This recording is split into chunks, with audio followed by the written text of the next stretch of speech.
CJ Roy ಸಾವಿನ ಬೆನ್ನಲ್ಲೇ ಇದೀಗ ಮೃತ ಐಎಎಸ್ ಅಧಿಕಾರಿ ಡಿಕೆ ರವಿ ವಿಡಿಯೋ ವೈರಲ್ ಆಗ್ತಾ ಇದೆ. ಸಿಜೆ ರಾಯ್ ಸಾವಿನ ಬೆನ್ನಲ್ಲೇ ಮೃತ ಐಎಎಸ್ ಅಧಿಕಾರಿ DK Ravi video viral. Confident ಗ್ರೂಪ್ನ ಭೂ ಅಕ್ರಮಗಳ ಬಗ್ಗೆ ತನಿಖೆ ನಡೆಸಿದ್ದ ಐಎಎಸ್ ಅಧಿಕಾರಿ ರವಿ 2014ರಲ್ಲಿ ಕೋಲಾರ ಡಿಸಿ ಆಗಿದ್ದಾಗ ಕಾನ್ಫಿಡೆಂಟ್ ಗ್ರೂಪ್ನ ಅಕ್ರಮಗಳ ಬಗ್ಗೆ ತನಿಖೆಯನ್ನು ನಡೆಸಿದ್ರು. 40 ಎಕರೆಗೂ ಹೆಚ್ಚು ಸರ್ಕಾರಿ ಭೂಮಿ ಒತ್ತುವರಿ ಮಾಡುವುದನ್ನ ಅಲ್ಲಿ ಖಂಡಿಸಿದ್ರು. ಅಕ್ರಮ ಬಯಲಿಗೆಳೆದ ಕೆಲ ವಾರಗಳಲ್ಲಿ ಬೆಂಗಳೂರಿಗೆ ಡಿಕೆ ರವಿ ಎತ್ತಂಗಡಿ ಆಗುತ್ತೆ, ಸರ್ಕಾರಿ ಸ್ವತ್ತಿನ ವಿಚಾರದಲ್ಲಿ ಜೈಲಿಗೆ ಹೋದ್ರೂ ಪರವಾಗಿಲ್ಲ ಅಂತ ಎಂದಿದ್ರು ಡಿಕೆ ರವಿ. ಈ ಪ್ರಕರಣವೀಗ ಸೋಷಿಯಲ್ ಮೀಡಿಯಾದಲ್ಲಿ ಸಖತ್ ವೈರಲ್ ಆಗ್ತಾ ಇದೆ. ಕಾನ್ಫಿಡೆಂಟ್ ಗ್ರೂಪ್ ಅಕ್ರಮದ ಬಗ್ಗೆ ಡಿಕೆ ರವಿ ಮಾತನಾಡಿದ ವಿಡಿಯೋ ವೈರಲ್ ಆಗ್ತಾ ಇದೆ. ಸಿಜೆ ರಾಯ್ ಸಾವಿನ ಬೆನ್ನಲ್ಲೇ ಮೃತ ಐಎಎಸ್ ಅಧಿಕಾರಿ ಡಿಕೆ ರವಿಯ ವಿಡಿಯೋ ವೈರಲ್ ಆಗ್ತಾ ಇದೆ. ಕಾನ್ಫಿಡೆಂಟ್ ಗ್ರೂಪ್ನ ಭೂ ಅಕ್ರಮಗಳ ಬಗ್ಗೆ ತನಿಖೆ ನಡೆಸಿದ್ದ ಐಎಎಸ್ ಅಧಿಕಾರಿ ಡಿಕೆ ರವಿ 2014ರಲ್ಲಿ ಕೋಲಾರ ಡಿಸಿ ಆಗಿದ್ದಾಗ ಕಾನ್ಫಿಡೆಂಟ್ ಗ್ರೂಪ್ನ ಅಕ್ರಮಗಳ ಬಗ್ಗೆ ಪತ್ತೆಯನ್ನ ಹಚ್ಚಿದ್ರು. 40 ಎಕರೆಗೂ ಹೆಚ್ಚು ಸರ್ಕಾರಿ ಭೂಮಿ ಒತ್ತುವರಿ ಮಾಡಿರುವುದನ್ನ ಪತ್ತೆ ಹಚ್ಚಿದ್ದ ಡಿಕೆ ರವಿ ಅಕ್ರಮ ಬಯಲಿಗೆಳೆದ ಕೆಲ ವಾರಗಳಲ್ಲಿ ಬೆಂಗಳೂರಿನ ಡಿಕೆ ರವಿ ಎತ್ತಂಗಡಿಯನ್ನ ಮಾಡಲಾಗಿತ್ತು ಬೆಂಗಳೂರಿಗೆ. ಇದೀಗ ಈ ಪ್ರಕರಣ ಸೋಷಿಯಲ್ ಮೀಡಿಯಾದಲ್ಲಿ ಸಖತ್ ವೈರಲ್ ಆಗ್ತಾ ಇದೆ. ಕಾನ್ಫಿಡೆಂಟ್ ಗ್ರೂಪ್ ಅಕ್ರಮದ ಬಗ್ಗೆ ಡಿಕೆ ರವಿ ಮಾತನಾಡಿದ ವಿಡಿಯೋ ಸೋಷಿಯಲ್ ಮೀಡಿಯಾದಲ್ಲಿ ಸಖತ್ ವೈರಲ್ ಆಗ್ತಾ ಇರುವಂತದ್ದು.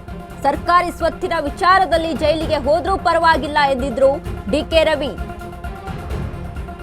2014ರಲ್ಲಿ ಕೋಲಾರ ಡಿಸಿ ಆಗಿದ್ದಾಗ ಕಾನ್ಫಿಡೆಂಟ್ ಗ್ರೂಪ್ನ ಅಕ್ರಮಗಳ ಬಗ್ಗೆ ಪತ್ತೆಯನ್ನ ಹಚ್ಚಿದ್ರು. 40 ಎಕರೆಗೂ ಹೆಚ್ಚು ಸರ್ಕಾರಿ ಭೂಮಿ ಒತ್ತುವರಿ ಮಾಡಿರುವುದನ್ನ ಪತ್ತೆ ಹಚ್ಚಿದ್ರು ಡಿಕೆ ರವಿ. ಸರ್ಕಾರಿ ಸ್ವತ್ತಿನ ವಿಚಾರದಲ್ಲಿ ಕೂಡ ಜೈಲಿಗೆ ಹೋದ್ರೂ ಪರವಾಗಿಲ್ಲ ಎಂದಿದ್ರು ಡಿಕೆ ರವಿ. ದಕ್ಷ ಅಧಿಕಾರಿ ಡಿಕೆ ರವಿ ಸಾವಿನ ಪ್ರಕರಣ ಕೂಡ ಸಾಕಷ್ಟು ಒಂದು ಅನುಮಾನಗಳ ಹುತ್ತ ಅದರಲ್ಲೂ ಕೂಡ ಅಡಗಿತ್ತು. ಹೀಗಾಗಿ ಇದೀಗ ಆ ಒಂದು ಟೈಮ್ನಲ್ಲಿ ಮಾತನಾಡಿದಂತಹ ಡಿಕೆ ರವಿಯ ವಿಡಿಯೋ ಇದೀಗ ಸದ್ಯಕ್ಕೆ ವೈರಲ್ ಆಗ್ತಾ ಇದೆ. ಸಿಜೆ ರಾಯ್ ಸಾವಿನ ಬೆನ್ನಲ್ಲೇ ಮೃತ ಐಎಎಸ್ ಅಧಿಕಾರಿ ಡಿಕೆ ರವಿಯ ವಿಡಿಯೋ ವೈರಲ್ ಆಗ್ತಾ ಇರುವಂತದ್ದು. ಕಾನ್ಫಿಡೆಂಟ್ ಗ್ರೂಪ್ನ ಭೂ ಅಕ್ರಮಗಳ ಬಗ್ಗೆ ತನಿಖೆಯನ್ನ ನಡೆಸಿದ್ದ ಐಎಎಸ್ ಅಧಿಕಾರಿ ಡಿಕೆ ರವಿ 2014ರಲ್ಲಿ ಕೋಲಾರ ಡಿಸಿ ಆಗಿರ್ತಾರೆ. ಕಾನ್ಫಿಡೆಂಟ್ ಗ್ರೂಪ್ನ ಅಕ್ರಮಗಳ ಬಗ್ಗೆ ಪತ್ತೆಯನ್ನ ಹಚ್ಚಿದ್ರು. 40 ಎಕರೆಗೂ ಹೆಚ್ಚು ಸರ್ಕಾರಿ ಭೂಮಿಯನ್ನ ಅಲ್ಲಿ ಒತ್ತುವರಿ ಮಾಡಿರುವುದರ ಬಗ್ಗೆ ಪತ್ತೆಯನ್ನ ಹಚ್ಚಿದ್ರು. ಈ ವಿಚಾರಕ್ಕೆ ಸಂಬಂಧಪಟ್ಟಂತೆ ನಾನು ಜೈಲಿಗೆ ಹೋದ್ರೂ ಸಹಿತ ಪರವಾಗಿಲ್ಲ, ಆದರೆ ಇದ್ರ ಬಗ್ಗೆ ತನಿಖೆಯನ್ನ ನಡೆಸದೆ ನಾನು ಬಿಡೋದಿಲ್ಲ ಅನ್ನುವಂಥ ಒಂದಿಷ್ಟು ಮಾತುಗಳನ್ನ ಆಡಿದ್ರು. ಅದಾದ ಬಳಿಕ ಡಿಕೆ ರವಿ ಅವರನ್ನ ಬೆಂಗಳೂರಿಗೆ ಅಲ್ಲಿ ಎತ್ತಂಗಡಿ ಮಾಡಲಾಗುತ್ತೆ, ಟ್ರಾನ್ಸ್ಫರ್ ಮಾಡಲಾಗುತ್ತೆ. ಹೀಗಾಗಿ ಸಾಕಷ್ಟು ಅಲ್ಲಿ ಈ ಒಂದು ವಿಚಾರಕ್ಕೆ ಸಂಬಂಧಪಟ್ಟಂತೆ ಸಾಕಷ್ಟು ಸಂಶಯಗಳು, ಶಂಕೆಗಳು ವ್ಯಕ್ತವಾಗಿತ್ತು. ಇದೀಗ ಸಿಜೆ ರಾಯ್ ಅವರ ಸಾವಿನ ಬೆನ್ನಲ್ಲೇ ಆ ಒಂದು ವಿಡಿಯೋ ಸದ್ಯಕ್ಕೆ ವೈರಲ್ ಆಗ್ತಾ ಇದೆ. ಆ ಟೈಮ್ನಲ್ಲಿ ಡಿಕೆ ರವಿ ಮಾತನಾಡಿರುವಂತಹ ವಿಡಿಯೋ ವೈರಲ್ ಆಗ್ತಾ ಇದೆ. ಇದು ಸೋಷಿಯಲ್ ಮೀಡಿಯಾದಲ್ಲಿ ಸಾಕಷ್ಟು ಒಂದು ರೀತಿಯಾಗಿ ಚರ್ಚೆಗೆ ಗ್ರಾಸವಾಗಿರುವಂತಹ ವಿಚಾರ ಆಗಿದೆ. ಸರ್ಕಾರಿ ಸ್ವತ್ತಿನ ವಿಚಾರದಲ್ಲಿ ನಾನು ಜೈಲಿಗೆ ಹೋದ್ರೂ ಪರವಾಗಿಲ್ಲ, ಆದರೆ ಇದ್ರ ಬಗ್ಗೆ ನಾನು ತನಿಖೆಯನ್ನು ನಡೆಸದೇ ಬಿಡೋದಿಲ್ಲ. 40 ಎಕರೆಗೂ ಹೆಚ್ಚು ಸರ್ಕಾರಿ ಭೂಮಿಯನ್ನ ಒತ್ತುವರಿ ಮಾಡಿರುವುದರ ಬಗ್ಗೆ ಪತ್ತೆಯನ್ನ ಹಚ್ಚಿರ್ತಾರೆ ಡಿಕೆ ರವಿ. ಸೊ ಇದಾದ ನಂತರ 2014ರಲ್ಲಿ ಕೋಲಾರ ಡಿಸಿ ಆಗಿದ್ದಂಥ ಟೈಮ್ನಲ್ಲಿ ಕಾನ್ಫಿಡೆಂಟ್ ಗ್ರೂಪ್ನ ಅಕ್ರಮಗಳ ಬಗ್ಗೆ ಪತ್ತೆಯನ್ನು ಹಚ್ಚಿರ್ತಾರೆ. ಸೊ ಈ ವಿಚಾರಕ್ಕೆ ಸಂಬಂಧಪಟ್ಟಂತೆ ಸಾಕಷ್ಟು ಅಲ್ಲಿ ಪೈಪೋಟಿ ಆಗಿರ್ಬೋದು. ಇನ್ನು ಇದ್ರ ಬಗ್ಗೆ ಈಗಾಗಲೇ ನಮಗೆಲ್ಲ ಗೊತ್ತಿರೋ ಹಾಗೆ ಕಾನ್ಫಿಡೆಂಟ್ ಗ್ರೂಪ್ನ ಚೇರ್ಮನ್ ಆದಂಥ ಸಿಜೆ ರಾಯ್ ಸಾಕಷ್ಟು ಪ್ರಭಾವಿ ವ್ಯಕ್ತಿ ಆಗಿದ್ರು, ಸಾಕಷ್ಟು ಹಣವಿರುವಂಥ ವ್ಯಕ್ತಿ ಆಗಿದ್ರು. ಹೀಗಾಗಿ ಅವರನ್ನ ಅಲ್ಲಿ ಎದುರು ಹಾಕೊಳ್ಳುವಂಥ ಪ್ರಸಂಗ ಇತ್ತಲ್ವಾ, ಇದು ಒಂದು ರೀತಿಯಾಗಿ ತುಂಬ ಚಾಲೆಂಜಿಂಗ್ ಆಗಿ ಡಿಕೆ ರವಿಗೆ ಇರುತ್ತೆ.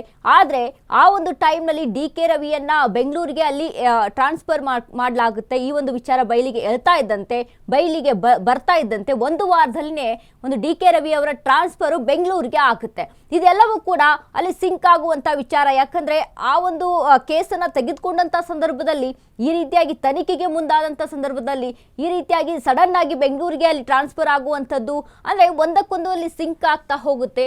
ಆದರೆ ದಕ್ಷ ಅಧಿಕಾರಿ ಆದಂಥ ಈ ಒಂದು ಏನು ಡಿಕೆ ರವಿ ಅವರ ಕರ್ತವ್ಯ ಏನಿತ್ತು ಅಲ್ಲಿ ಕೂಡ ಎಲ್ಲರೂ ಕೂಡ ಅದ್ರ ಬಗ್ಗೆ ಪ್ರಶಂಸೆಯನ್ನ ವ್ಯಕ್ತಪಡಿಸಿದ್ರು. ಆದರೆ ಅವರ ಒಂದು ಸಾವಿನ ನಂತರ ಇದೆಲ್ಲವೂ ಕೂಡ ಮುಚ್ಚಿ ಹೋಗುತ್ತೆ. ಈ ಪ್ರಕರಣ ಯಾವುದು ಸಹಿತ ಅಲ್ಲಿ ಬೆಳಕಿಗೆ ಬರುವುದಿಲ್ಲ.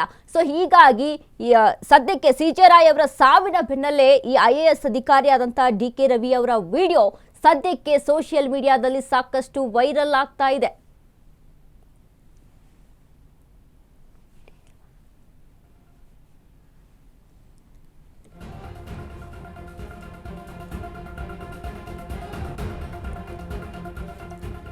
ಈಗಾಗಲೇ CJ ರಾಯ್ ಅವರ ಸಾವಿನ ವಿಚಾರಕ್ಕೆ ಸಂಬಂಧಪಟ್ಟಂತೆ ಸಾಕಷ್ಟು ತನಿಖೆಗಳು ನಡೀತಾ ಇದೆ. ಯಾಕಂದ್ರೆ ಯಾವ ರೀತಿಯಾಗಿ ಈ ಒಂದು ಕೊಲೆ ಆಯಿತು, ಯಾಕೆ ಇವರು ಶೂಟನ್ನ ಮಾಡಿಕೊಂಡ್ರು, ಅಥವಾ ಏನೆಲ್ಲ ಅಡಗಿದೆ ಆ ಒಂದು ಸಾವಿನ ಹಿನ್ನೆಲೆಯಲ್ಲಿ ಏನೇನೆಲ್ಲ ಇದೆ, ಯಾವ ಕಾರಣಕ್ಕೆ, ಏನಾದರೂ ಒಂದಿಷ್ಟು ಆಪ್ತ ಮೂಲಗಳಿಂದ ವಿಷಯಗಳು ತಿಳಿದು ಬರ್ತಾವ ಅನ್ನುವಂಥದ್ದು ಒಂದು ಕಡೆ ಚರ್ಚೆ ಆಗ್ತಾ ಇದ್ರೆ, ಒಂದು ಕಡೆ ಇನ್ವೆಸ್ಟಿಗೇಷನ್ ನಡೀತಾ ಇದ್ರೆ, ಮತ್ತೊಂದು ಕಡೆ ಏನು ದಕ್ಷ ಅಧಿಕಾರಿಯಾದಂತಹ DK ರವಿ ಅವರ ಆ ಒಂದು ಟೈಮಲ್ಲಿ ಅಂದರೆ 2014ರಲ್ಲಿ ಈ ಒಂದು ಕೋಲಾರ DC ಆದಂಥ ಟೈಮ್ನಲ್ಲಿ ಕಾನ್ಫಿಡೆಂಟ್ ಗ್ರೂಪ್ನ ಅಕ್ರಮಗಳ ಬಗ್ಗೆ ಪತ್ತೆಯನ್ನ ಹಚ್ಚಿರ್ತಾರೆ.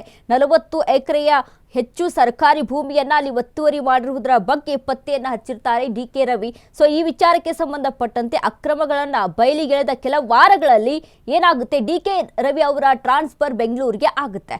ಇದೆಲ್ಲವನ್ನ ಕೂಡ ಅಲ್ಲಿ ಗಮನಿಸಿದಾಗ ಒಂದಕ್ಕೊಂದು ಅಂದ್ರೆ ಸಿಂಕ್ ಮಾಡಿ ಅಲ್ಲಿ ಮಾತನಾಡ್ತಾ ಇರುವಂತದ್ದು ಆಗಿರ್ಬೋದು. ಇನ್ನು ಒಂದಕ್ಕೊಂದು ಅಲ್ಲಿ ಈ ವಿಚಾರಗಳನ್ನ ಅಲ್ಲಿ ಇನ್ವೆಸ್ಟಿಗೇಷನ್ ಅಂತ ಬಂದಂತ ಸಮಯದಲ್ಲಿ ಎಲ್ಲವೂ ಕೂಡ ನೋಡಿ ಅಲ್ಲಿ ಇರೋವರೆಗೂ ಏನಿಲ್ಲ, ಇಲ್ಲದೆ ಇರುವಂತ ಟೈಮ್ನಲ್ಲಿ ಎಲ್ಲವೂ ಕೂಡ ಬಯಲಿಗೆ ಬರುತ್ತೆ ಅನ್ನುವಂಥ ವಿಚಾರ ಏನಿದೆ ಅಲ್ವಾ, ಮಾತೇನಿದೆ ಅಲ್ವಾ, ಅದು ನಿಜ ಅಂತ ಹೇಳ್ಬೋದು. ಯಾಕಂದ್ರೆ ಆ ಒಂದು ಟೈಮ್ನಲ್ಲಿ ಅಂದ್ರೆ ನಮಗೆಲ್ಲ ಗೊತ್ತಿರುವ ಹಾಗೆ CJ ರವಿಯ ಒಬ್ಬ ಪ್ರಭಾವಿ ವ್ಯಕ್ತಿ, ಇನ್ನು ಅಷ್ಟೇ ಬಿಸ್ನೆಸ್ ಮ್ಯಾನ್, ಅಷ್ಟೇ ಲಿಂಕ್ಗಳನ್ನ ಇಟ್ಕೊಂಡಿದ್ರು. ಇನ್ನು ಈ ಒಂದು ರಿಯಲ್ ಎಸ್ಟೇಟ್ ವಿಚಾರಕ್ಕೆ ಸಂಬಂಧಪಟ್ಟಂತೆ ಪಾರಿಪತ್ಯ ಅಂದ್ರೆ ಪರಿಣಿತರಾಗಿದ್ರು ಈ ಒಂದು CJ ರಾಯ್ ಅವರು. ಆದ್ರೆ ಸದ್ಯಕ್ಕೆ ಈ ಒಂದು ವಿಚಾರ ಏನಿದೆ, DK ರವಿ ಮತ್ತು CJ ರಾಯ್ ಅವರ ಸಾವಿನ ಬೆನ್ನಲ್ಲೇ ಆದಂತ ಈ DK ರವಿ ಅವರ ಒಂದು ಏನು ಅಕ್ರಮಗಳನ್ನ ಬಯಲಿಗೆ ಎಳೆದಂತ ವಿಚಾರ ಏನಿದೆ, ಇದ್ರ ಬಗ್ಗೆ ಸಾಕಷ್ಟು ಚರ್ಚೆಗೆ ಈಗ ಗ್ರಾಸವಾಗಿರುವಂತದ್ದು.